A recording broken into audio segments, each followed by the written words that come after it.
Nah, untuk sobat manga yang baru bergabung nih, jangan lupa dulu dipencet tombol subscribe-nya ya. Terima kasih. Halo sobat manga. Pada chapter 229 Tokyo Revengers minggu lalu, kita saksikan bagaimana Senju menumbangkan Terano yang kuat dengan serangannya yang lincah.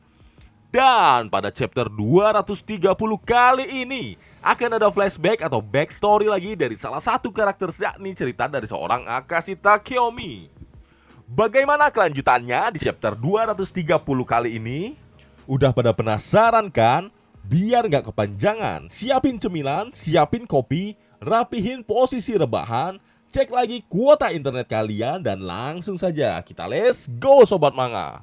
Pada panel kali ini, chapter 230 berjudul Stuck Up atau bisa diartikan terjebak. Entah terjebak pada masa lalu atau terjebak akan nostalgia dari kenangan Takeomi saat dirinya masih menjadi wakil presiden di dalam Black Dragon.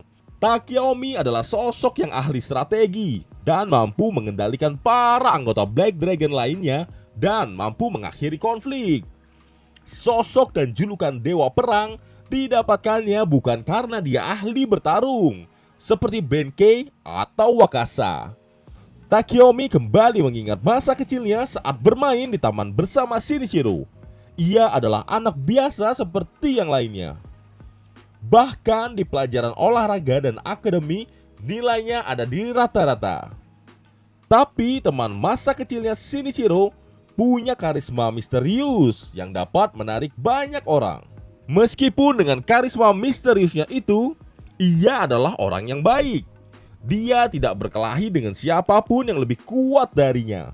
Tidak pernah memenangkan pertarungan, dan puncaknya dia selalu menangis. Kami memanggilnya si Raja Lemah. Biasanya setelah habis bertarung, dengan bekas luka di mana-mana, seringkali Benkei mengelus kepala Shinichiro dengan berkata, "Lihatlah, lukamu di mana-mana," sambil tertawa. Dan Waka yang mengejek Shinichiro dengan berkata, "Kau ini sudah lemah dalam pertarungan, lemah pula dalam percintaan. Kau sungguh raja terlemah, Shinichiro." Takeomi ingat betul dirinya yang selalu di sisi Shinichiro. Terkejut tiba-tiba Shinichiro yang hendak membentuk sebuah tim dan dirinya ditunjuk sebagai wakil presiden di Black Dragon. Dan dengan instannya, aku menjadi wakil ketua Black Dragon, geng terbesar di Jepang. Dan hal ini membuat Takeomi mabuk pujian dan menjadi arogan. Dan sampai pada titik Shinichiro membubarkan geng Black Dragon generasi pertama yang membuat Takeomi terkejut dan bertanya, "Kenapa?" Karena pada saat itu Black Dragon baru saja menjadi geng nomor 1 terkuat di Jepang. Dijawab dengan senyuman oleh Shinichiro dan berkata, "Justru karena tidak ada yang lebih baik dari kita. Karena pada titik ini hanya akan membuat orang lain terlihat lemah dari kita, bukan? Kau akan meninggalkannya semudah itu," ujar Takeomi terkejut. Dengan kekuasaan dan pengaruhnya tersebut, dia melanjutkan hidupnya sebagai gangster. Dan hal ini membuatnya tidak kekurangan uang. Tahun demi tahun berlalu, pengaruh Takeomi menghilang. Namun, dia masih melanjutkan gaya hidup seperti itu.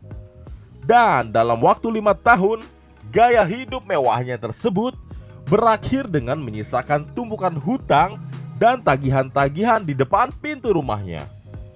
Pada saat itu hidupnya mengalami masa krisis dan ia mendapatkan kabar bahwa Shinichiro telah meninggal dan dia terlalu sibuk berusaha untuk mendapatkan uang. 5 tahun berlalu dan pada 2006 di sebuah tempat gym terlihat Senju kecil dengan rambut dikuncir mengatakan ingin melawan The Invisible Mikey dari geng Tokyo Manji. Kemudian lanjut Senju, "Untuk itulah, aku ingin membuat timku sendiri." Takeomi yang terkejut berkata, "Apa? Kau ingin membuat timmu sendiri?" Hal itu ditanggapi oleh Benkei yang ada di sana. Benkei berkata, "Adik kecil perempuanmu itu, kekuatannya bukanlah lelucon." Waka pun menimpali, Tidak ada satupun di gym yang bisa menang darinya. Kau tahu itu? Aku ingin seseorang yang dapat ku percaya. Seseorang yang mampu jadi panutan dalam tim. Maukah kau mengisi tempat itu, kakak? Dan Takeomi yang terkejut pun meneteskan air mata terharu karena menyadari dirinya yang sudah bangkrut dan berada di titik paling rendah. Namun mereka semua menerima Takeomi, dan ia pun berjanji akan memberikan semuanya pada mereka. Dan panel kembali ke masa sekarang saat Takeomi sudah berlutut di belakang Senju sambil berkata, "Senju, kau telah menahannya selama ini, bukan? Semua ini salahku. Aku hilang kepercayaan padamu. Aku telah gagal menjadi panutan di Brahman," ucapnya sambil terbata-bata dan air mata yang berlinang. "Aku telah kehilangan kepercayaanku padamu sejak Draken masuk ke dalam Brahman." Senju pun menjawab, "Takeomi, kau keliru. Semua ini bukan salahmu. Ini semua adalah tanggung jawabku. Aku juga yang bertanggung jawab untuk kematian Draken. Aku telah mengecewakan sebagai pemimpin. Jadi yang bisa aku lakukan sekarang adalah mengalahkan pria ini." Dan terlihat Terano yang kembali bangkit dengan aura yang lebih menyeramkan dari sebelumnya. Dia berkata, "Sudah lama sekali semenjak aku tidak bertarung sesemangat ini." Dan chapter 230 pun berakhir. Nantikan chapter selanjutnya yang merupakan pertarungan ronde kedua The Unparalleled Terano versus The Unmatched Senju. Sekian dulu ya para sobat manga. Jangan lupa like, komen, dan share ke teman-temanmu yang juga suka dengan manga Tokyo Revengers. Jangan lupa juga subscribe channel ini ya, agar kita semangat terus untuk update chapter-chapter terbaru dari Tokyo Revengers tiap minggunya.